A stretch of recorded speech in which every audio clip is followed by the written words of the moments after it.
You're listening to The RealWealth Show with Kathy Fettke, the real estate investor's resource. Hi, I'm Kathy Fettke, and welcome to The RealWealth Show. I'm excited about today's interview because our guest has so much in common with me. We have a similar name. We were both mortgage brokers. She has been a broker helping people into commercial property. She does notes, and she does regular economic updates for her real estate investor group in Orange County. And I just really excited to see what she's thinking about for 2021 and beyond when it comes to real estate and some of the changes we might be seeing. So Kathleen Kramer, welcome to the Real Wealth Show. So happy to have you here. Thank you so much, Kathy. Appreciate you having me. Well, I'm excited to get your take on what you're projecting for the economy over the coming year and maybe over the next 4 years. We have a lot of listeners who are elated with election results. We have others who are absolutely terrified and think the economy is going to just collapse. So I would just love to get your insight as an economist and a real estate broker and investor on what you're thinking is coming over the next 4 years. We know change, but what kind? Well, that's right. That really is the only consistent thing, is that there is always change, right? Yes. So, after getting over initial shock about the results and things of that nature, I think that anytime in real estate when we see a market shift occurring, we have to kind of take a step back and look at the big picture and then reframe where we're going to take our investments for that new pathway or the new reality, if you will. So with things shifting dramatically from more of a less regulation, open economy to more of a government-driven economy, I think we as investors can look for those opportunities within the new guidelines and government regulations that are coming out, almost daily. We're getting announcements, right? So my personal philosophy is that there's always an opportunity in real estate. There's always a place within the cycle to get involved or a segment to get involved in. And so the key is really developing a framework so you understand the broader economy to understand where it might be a good place to get in at any given time. Yeah, I mean, I've had a few comments of, keep politics out of this, but you absolutely can't keep politics out of it. You have to know what the next administration is going to be bringing into your field. How is it going to affect your industry? And so we have to pay attention to politics. We need to be involved in politics. We vote. That's why we're here, to vote and put our opinion, have our opinions matter. So we've got to have an opinion, right? One of the things that I think, you're a multifamily broker, you help people buy multifamily, and we do believe that there will be an extended eviction moratorium. Mm-hmm. So what are your thoughts on that for multifamily investors? Should they be concerned? Well, yes and no. I think that, so I do a lot of tracking of the data through these large groups that provide data to the industry. So for instance, Yardi Matrix is a fantastic organization, and they publish reports monthly on the nationwide status of the apartment market. Also, the National Multifamily Housing Council does a webinar once every month, and they bring on the top 4 large property management data companies, and they talk about their market segment in some detail. So what we've seen to date from these webinars and from the data is that the Class A, the large apartment complexes that are professionally managed, are actually holding up quite well. Mm-hmm. They are collecting most of their rents in the low 90s. I think the December number was 93.8%. Just off the top of my head. And so, which is only down 4 or 5% from a year ago at this time. So the large professionally managed apartments are having a little bit different issue. They're having more issues with lease ups. They're spending more money to get a new tenant into their property. And some of the people living in their properties who could no longer afford to live there have self-selected and moved down. So they've had a lot of turnover. So as apartment investors or any investors understand, the income that you collect at the end of the year is a total of not just your rents, but if you have vacancies, if you have move outs or lease ups or expenses that you spend getting your property back ready for a new tenant. So I think that the professionally managed units are in a better condition. There Mhm. could be some exceptions in your large urban areas. So New York City, San Francisco, some of these large markets are seeing a lot of weakness and a lot of vacancies all of a sudden. So I think those markets have a lot more distress. The other area of distress would be your mom and pop small apartment units. I'm in the Orange County, Southern California, North LA area. So I'll pick on my area a little bit. And Long Beach was really my market territory. So in the Long Beach area, we have a lot of smaller apartment units, Mhm. 4, 5, 6, 8, maybe 10 unit buildings, usually owned by a mom and pop. They've owned them for a long time. Maybe they're having trouble keeping up with all of the government regulation that has come out since the Mhm. pandemic. I mean, even before the pandemic, we had a lot of regulation in the housing industry in California for Mhm. tenant law. But since the pandemic, it's grown even larger. So keeping up with all of the notices, keeping up with all of the different requirements, the moratorium and so forth. So one of the opportunities that I do see it coming in the future, once we have some clarity on when the moratoriums will back off, one of the opportunities that I do see is for investors that have a fresh set of eyes, have some money in the bank, maybe they can withstand a little bit of distress. They could come in and they could help some of these mom and pop owners move along with their asset into something more productive for them, and they could take on these assets and build value that way. Mhm. Yeah, I mean, does seem to be the opportunity is the under 100 unit multifamily because the larger units are generally managed by professionals and institutional investors, and they have more systems in place and they understand the regulations. So, do you think we'll be seeing more distress with those owners with the smaller multifamily across the country, or specifically in larger cities? I don't think that it'll be evenly distributed across the country. And I think one of the things that we can look at for where these opportunities might exist is we can look for those parts of the country that have a more persistent higher unemployment rate. So, for instance, if you look at the employment rate in Salt Lake City, Utah, it's Mhm. lower than it was perhaps at the beginning of the pandemic. Isn't that Hard to amazing? believe, right? Yeah. So what we can do is we can use different data tools.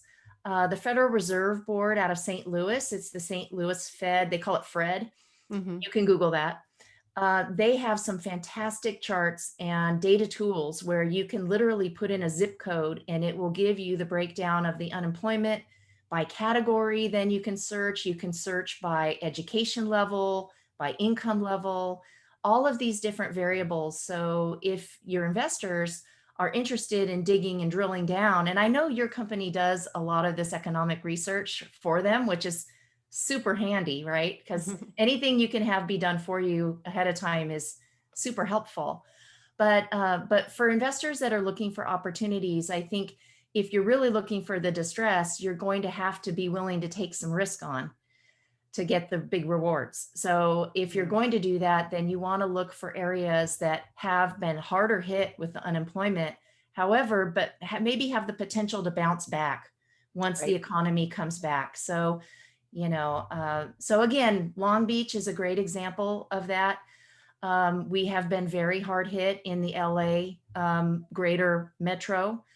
But if things do bounce back in Long Beach is slated to host a lot of the Olympic events coming up in the future, and there'll be a lot of new construction in the Long Beach area to get ready for the Olympics. And so for investors that are willing to take on a little bit more risk in the short term, there could be some very good opportunities in these markets for things to bounce back. Mhm.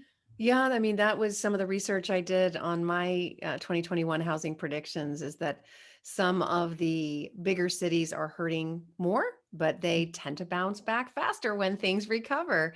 So you've got to be really careful when you invest in cities like San Francisco or New York because the hits are hard, but the upside is real good too. So you don't necessarily want to buy at the top right before it goes down because it can take a while to get your money back. But if you can time it right, that's when market timing is so important in the bigger cities. You can, if you buy when it's low, you can enjoy the bounce up versus the drop down. But then there's other markets that just kind of don't do all that. They're pretty steady. They're, linear markets. Like you said, Utah, I was shocked to see that incredibly they're recovering there in Utah. I think they've had new mining jobs, new jobs in financial industry and in tech for sure. So that's something at Real Wealth that we've been focused on for a long time is businesses that are moving and bringing money, bringing people and all that money with them to markets that have never experienced that before. So someone will say, oh, like when we started investing in Dallas, people said, oh my gosh, nothing ever happens in Dallas. Prices never go up. But what they weren't paying attention to was all these jobs going there, all these people going there with money. They're getting paid to work. And so if there's not enough housing, then you're going to see prices go up. Of course, it's what we've seen in Dallas. So what would you say are some shifts that are happening that may be permanent where jobs are moving, they're not going back, they're going to stay where they are. And as a result, we're going to see just a complete shift in economies in those areas. Like we said, Salt Lake. Do you see any other cities like that? Well, I think that there's a lot of reports of things of that nature. So a lot of the high tech is, of course, going to Austin. Mhm. Then you hear about Nashville, and even in Alexandria and Arlington, Virginia. So if you look at some of the big employers, Google, Amazon, you can look and you can see these trends.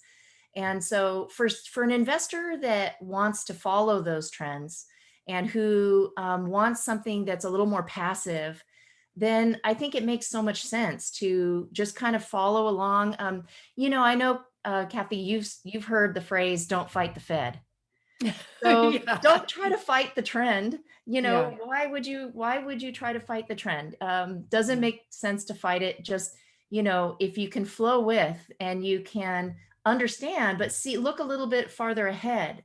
So for instance, we know that with the new administration, we are likely to have a lot more government subsidy. Mhm. So we already saw from the pandemic. So one of the things that I look at is what percentage of income in the economy comes from government payments or transfer payments. And it was about 16% before the pandemic. It went all the way up to 30% of total income in the United States came from government transfer payments. It's now at 25. Mhm. But so my theory is that looking at the stimulus packages that have been proposed and the policy papers that are published on the internet, right? I mean, the new administration, they're not coming up with this overnight. There's things that we can look at as investors to see where the money from the government is going to flow. And then why not just try to go there in front of it? Right. And here, It's kind of that simple, really. why not? So here's a real life example. Would that be helpful? Absolutely. Okay. So when I started my career, the city of Long Beach and the state of California had a lot of government intervention in the form of these things called CDBG grants. These were community development, redevelopment block grants that came from the federal government through the state government, and they had these groups within the state government that would hand out this money, and then the cities would form programs around that to help subsidize what they wanted to implement. So one of the things they did in Long Beach is they were giving 0 interest rate loans to apartment owners or buyers who committed to keeping low income tenants in those units for a period of years. And they put a deed restriction on the title of the property that the tenants had to be under a certain percentage of the median household income, but then that fell off. So a whole group of investors made a lot of money investing in these units in the Long Beach marketplace. They provided low-cost housing, affordable housing, which was it again, of course, in the marketplace, and they provided a benefit to those tenants. And when those restrictions fell off and the tenants turned over, they had an incredible increase in the value of those properties. So that's an example how if you can look ahead a little bit to where the government is going, and or just even where the economy is going, where are the jobs going, where is the stimulus, where is that where are those focal points? So as investors, if we can, forget about the emotion of it a little bit, and read about the policy and what's being proposed, and then form a plan, a framework of our own that we say, okay, I can kind of see how this line gets drawn. And this is the area that I feel comfortable investing in within real estate. This is where I think the market's going. And then find a partner like RealWealth or another partner to partner with to help me make those plans come into reality, take action, right? Yeah, absolutely. I mean, we've learned we cannot control a lot of things, right? Sure. So we have to look at people and say, wow, this person has been an investor for 40 years.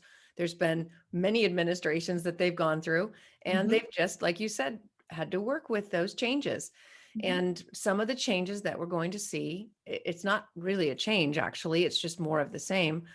A lot more of the same, a lot of stimulus, a lot. And people rejoice about that. I don't know why we're not getting a lot of it. I mean, the actual individuals are getting little tiny paychecks, but what they don't realize is that's their money that their children are going to be paying back. So it's like, here's some money for you that we're taking from your future that you will pay back, but everybody seems happy about it. What they don't understand is the repercussions of that and what's really going to happen from all this stimulus. So you can either be really upset about it, or you can say, how do I flow with this and not get destroyed? How can I actually benefit and help others around me benefit? So how can you benefit from enormous stimulus that's going to turn into debt that younger people are going to have to pay for later, or all people, through inflation and through, debt? How do you flow with that? Well, I think that I think what we do is we try to look at historical examples from the past and see what happened under certain situations. So a lot of people don't realize that the highest marginal tax rate used to be in the 80% range. I mean, Wow. do they remember that? And then Reagan came in and he lowered the tax rates, right? And cut the tax rates. And so, we need to study history a little bit, A lot. a lot. And then we need to understand, okay, where are we? So let's say we're in the single family market asset class. That's our cup of tea. So we need to understand in the market, where on the cycle of real estate is that right now? Are we in growth mode? Are we overheated? Are we at the bottom? Well, we're not at the bottom, obviously. And then different markets in the country can be in different places. And then we have to get our crystal ball out and rub it off a little bit. And we need to try to make our best estimate based on facts and history of where we think things are going, right? Where are demographic shifts going? Where is the employment going? And we need to just be realistic and say, hey, you know what?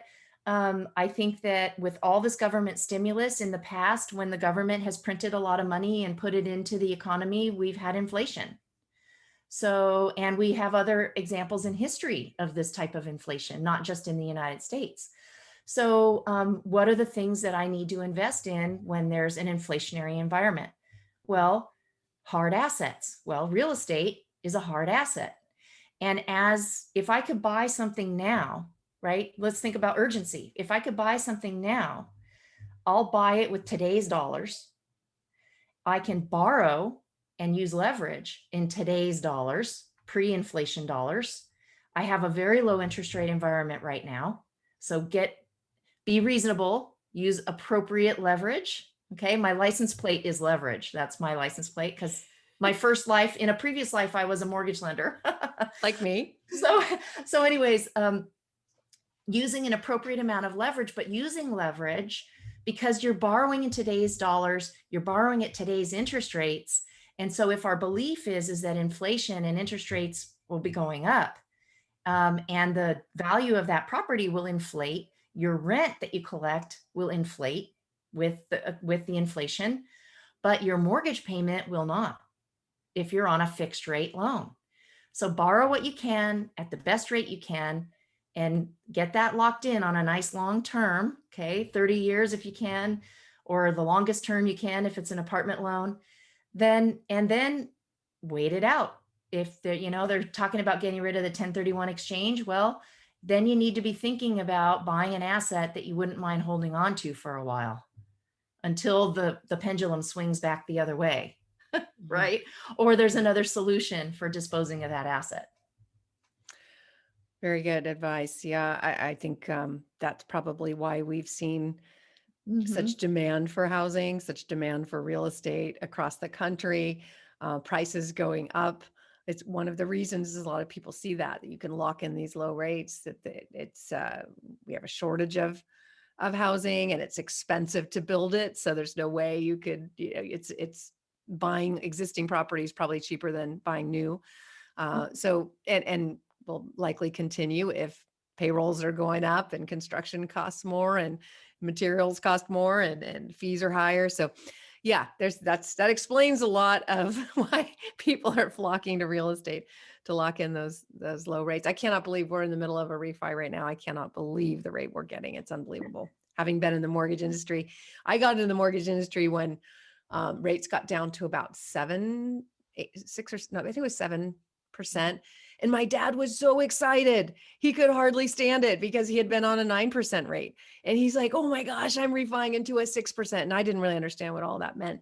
But, that was exciting then to think that we can get into 2% rates, it's incredible.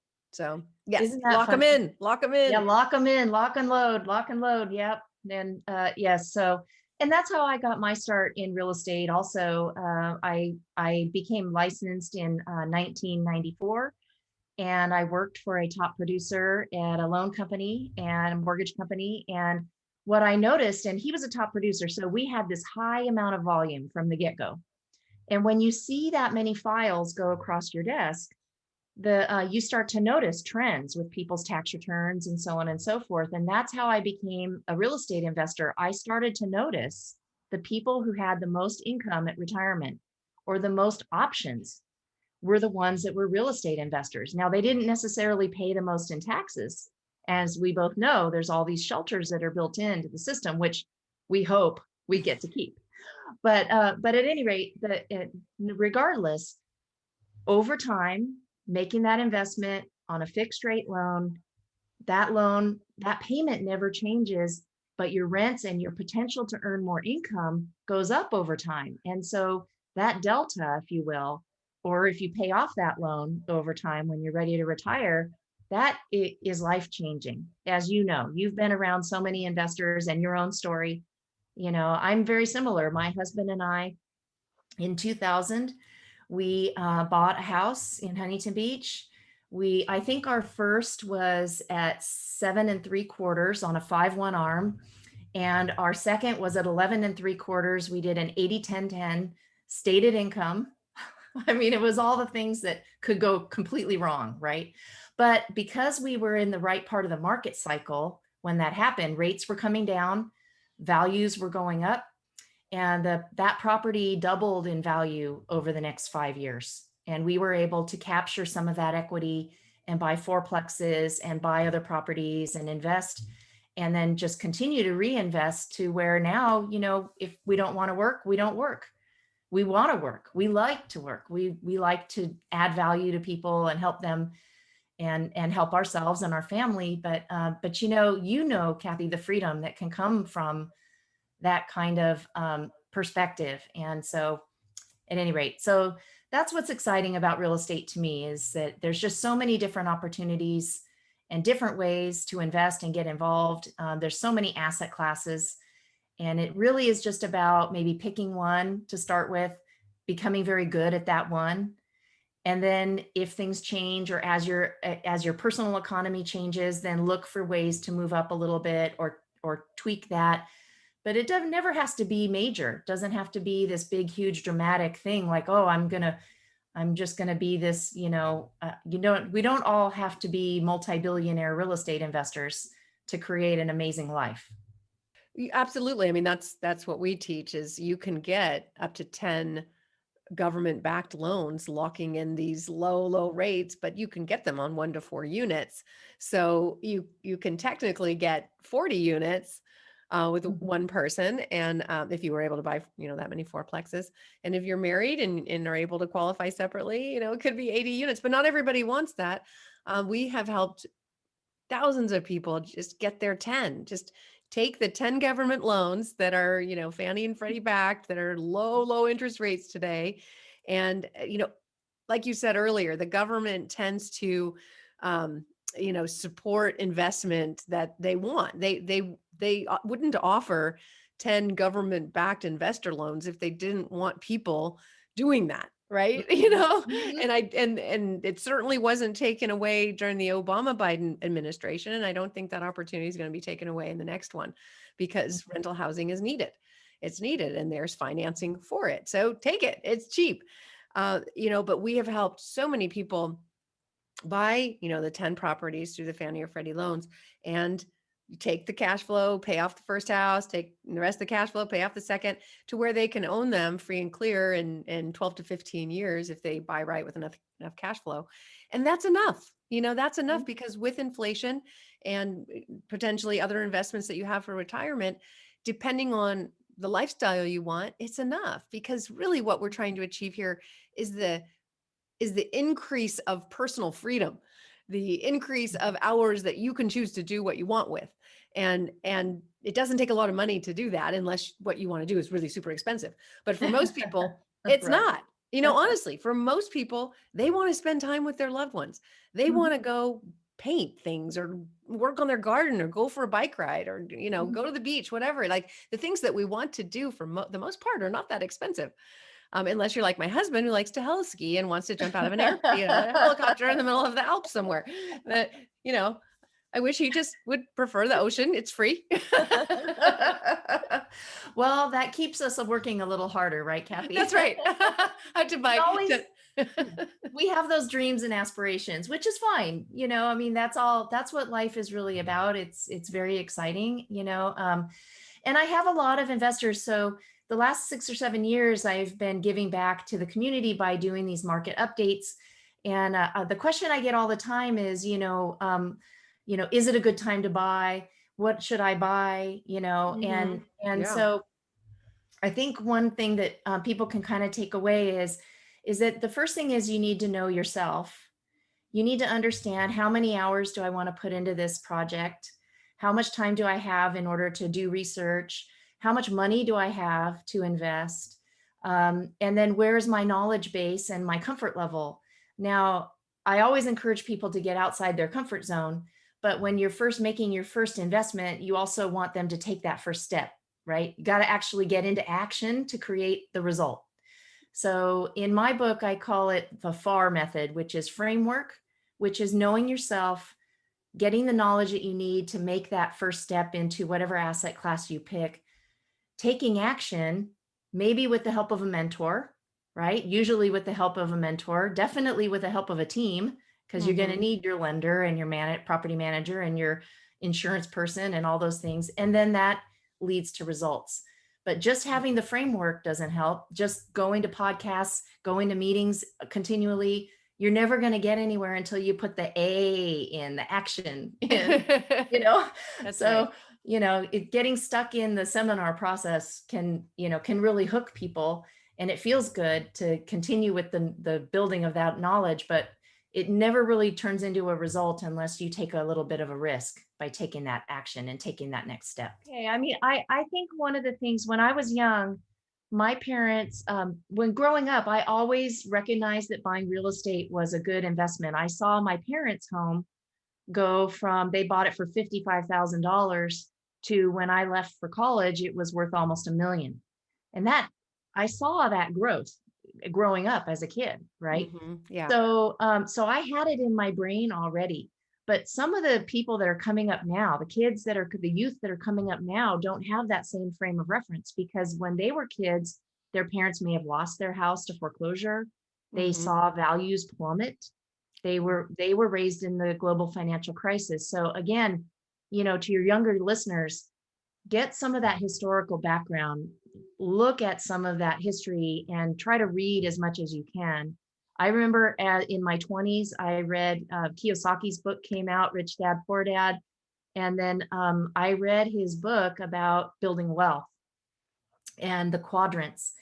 And that really changed how I thought about work and how I thought about earning income. Hmm. And I think that that was such a pivotal part of my development, because my dad worked for wages and I had never had that kind of an experience of the self-employed thought process to learn from. So if there are younger listeners listening to this, that entrepreneurial spirit, reading some of those books like by Kiyosaki and some of the other entrepreneurs that are out there today, to get some insight into that. Because with the research, part of the framework is you have to understand how to then manage that wealth and that income and not lose it all back to the government in taxes. And Yes. so, you'll build wealth a lot faster, as we both know, if you keep more of what you earn legally, but learn the rules so that you can keep more of what you earn, and not lose it off to the government and have it be, siphoned off from your nest egg. So to keep that rolling, I know you teach that, a lot of that, to your clients. And so, if somebody's brand new and listening to this, I would just say that those would be a couple of things that I could just, little nuggets, like build that framework of what you're willing to learn about, what you can do, and then take action. Absolutely. I mean, know a lot of people who have focused and become successful. And as soon as I see that, I even my own daughter, she started a marketing company and it's just taking off. Hmm. She has so many clients and she's making so much money. It's a shock to her. She's having to hire people. And I said, honey, another thing you might want to realize is you're going to be in another tax bracket and you're going to get a big hit in April, because I don't know about you, but I remember the first year that happened to us when we Right. actually got married and we both were doing pretty well. And then we were not at all aware of the amount of taxes we would owe. And it was massive and wiped us out. So, you've got to understand how taxes work and at what point a lot more is coming out of your paycheck and that you need to prepare for that. Mhm. But also that there's ways to offset it. And there's a purpose for that. But there is no way to offset the silent tax. That tax is coming to everybody. And there's no way out of it. And that silent tax is inflation. So when Mhm. we're getting these huge stimuluses, trillions of dollars, being excited about, oh my gosh, I get a $600 check and now maybe it's going to be another $1,400. I get $2,000. Well, guess what? You're going to be paying so much more for everything because of inflation. That $2,000 is going to feel like nothing. Mhm. So, but you can offset that by saving your money, buying your first home. There Mhm. is no reason why you can't. The Biden administration is going to be giving all kinds of tax credits and incentives to get people, to get the Mhm. middle class into home ownership. And Mhm. and they did that in the Biden Obama administration with tax credits for buying a home. That's coming back. So Mhm. do it. Do Mhm. it. Find out, talk to a lender, find out what it's going to take. And if you're a first-time home buyer, you might be shocked to find out you can do it. There's low down payment programs. There's going to be tax credits. Mhm. Just do it. I don't know, when you were a mortgage broker, wasn't it one of the most satisfying things to sit with somebody and be able to say, you qualify, or you don't Mhm. qualify, but if you do this, this, and this, you will. And then Mhm. people have a roadmap, right? So just talk to your mortgage broker and find out what you can qualify for and take advantage of what you need to do to Mhm. stay up with what's coming, to keep up. Mhm. Right. Absolutely. That's right. And I think it's also a surprise to people to learn, how do you maintain that mortgage eligibility? So, some of the variables that I remember coaching people on is, okay, so now you've got your primary residence. Before you go and buy that new car or get a new auto lease, Yeah. let's go get you a rental property first. Yes. And then depending on this cash flow, teaching them, here's how to sustain your bankability by adding more properties. So every property that you add should be making it easier to qualify, not harder. And those are some of the things, some of the skills of investing that are lost on a lot of people. Even long-term investors don't understand how the system works. So another really good thing to educate yourself on is, and you can go to, I mean, see, now you can kind of see how I am with my economics and statistical brain.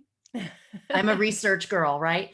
So I was the loan officer that read all the guidelines. I was the one who knew how to add back, exactly what you could add back, exactly what you could use for income and what you couldn't use for income. So, but there's no reason. These guidelines are all published on the internet from Fannie Mae. You can just go to Fannie Mae and look up the underwriting guidelines for income or for credit or what have you, and you can find out, this is what I need to do.